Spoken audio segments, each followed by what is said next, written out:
Hello प्यारे बच्चों, कैसे हैं आप सभी? सभी बच्चे खुश हैं, स्वस्थ हैं। तो ये देखिए आज की हमारी वर्कशीट है बेटा।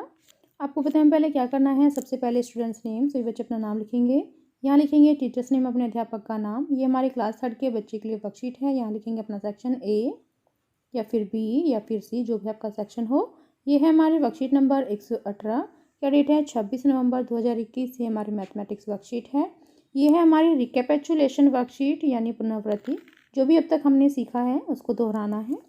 प्यारे बच्चों, पिछली कुछ कार्यपत्रिकाओं में हमने लंबाई नापने की विभिन्न गतिविधियां की थी। आज उन्हीं से संबंधित कुछ प्रश्न हल कीजिए। ठीक है, तो प्रश्न 1 देखिए। आपके छोटे पैमाने स्केल में कितने हिस्से होते हैं? तो आपको क्या करना है, अपना स्केल लेना है। ये स्केल हो गया आपका, यहाँ से लेकर यहाँ तक, और आपको इसकी लंबाई नापनी है कि उसमें कितने हिस्से हैं। देखिए ऐसे करके ये उसमें हिस्से बने हुए होंगे, तो आपको बताना है कि जो आपके पास स्केल है उसमें कितने हिस्से होते हैं। तो उसमें हिस्से होते हैं 15। ठीक है, कितने होते हैं? देखिए 1 यहाँ पर 0 होगा। 1 2 3 4 5 6 7 8 9 10 11 12 13 14 और 15। ठीक है, तो कितने उससे होते हैं? 15। फिर नेक्स्ट देखिए प्रश्न नंबर 2। पैमाने स्केल के एक हिस्से से दूसरे हिस्से तक की दूरी को क्या कहते हैं? तो यहाँ पर देखिए, यहाँ से लेकर जो ये वाली दूरी है इसको हम क्या कहेंगे? 1 सेंटीमीटर। तो ऑप्शन नंबर ए सही हो जाएगा, 1 सेंटीमीटर। जो लंबाई होती है, जो दूरी होती है इसकी, वो 1 सेंटीमीटर की होती है। ठीक है, फिर नेक्स्ट है प्रश्न नंबर 3। आपकी गणित की पुस्तक की लंबाई लगभग कितनी है? तो आपको नापना है। अपनी गणित की पुस्तक लीजिए, स्केल रखिए, ठीक है, और उसको ऐसे उसकी लंबाई नापिए।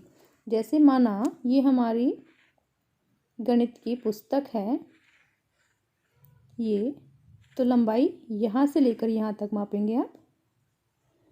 तो जब हम अपनी गणित की लंबाई यानी पुस्तक की लंबाई को मापेंगे, तो मेरे हिसाब से जो उसकी लंबाई होगी वो होगी 18 सेंटीमीटर। ठीक है, तो एक आपको काम करना है, अपना स्केल लेना है और अपनी गणित की पुस्तक की लंबाई नाप लेनी है। ठीक है,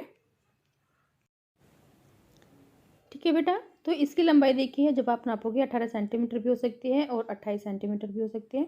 तो जहाँ तक मेरा हिसाब से वो 18 सेंटीमीटर होगी। फिर नेक्स्ट है, आपकी गणित की पुस्तक की चौड़ाई लगभग कितनी है? तो जब आप नापोगे ये वाली चौड़ाई, तो उसकी जो चौड़ाई है वो 11 सेंटीमीटर हो सकती है। ठीक है, फिर नेक्स्ट देखिए। नेक्स्ट है प्रश्न नंबर 5। आपके घर में ऐसी बहुत सारी वस्तुएं होंगी जिनकी लंबाई आपके पैमाने यानी स्केल से कम होगी या ज़्यादा होगी। तो आप कोई 2 वस्तुओं के नाम ढूंढ कर लिखिए।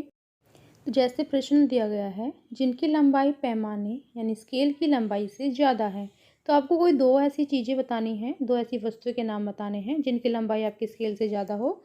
जैसे कि आपके पास पुस्तक है, एक तो पुस्तक हो गई, और ज्योमेट्री होती है आपके पास। ठीक है, और क्या क्या होता है, आपका बैग होता है, और जैसे कि आपकी बोतल होती है, तो बोतल लिख सकते हो आप, बोतल।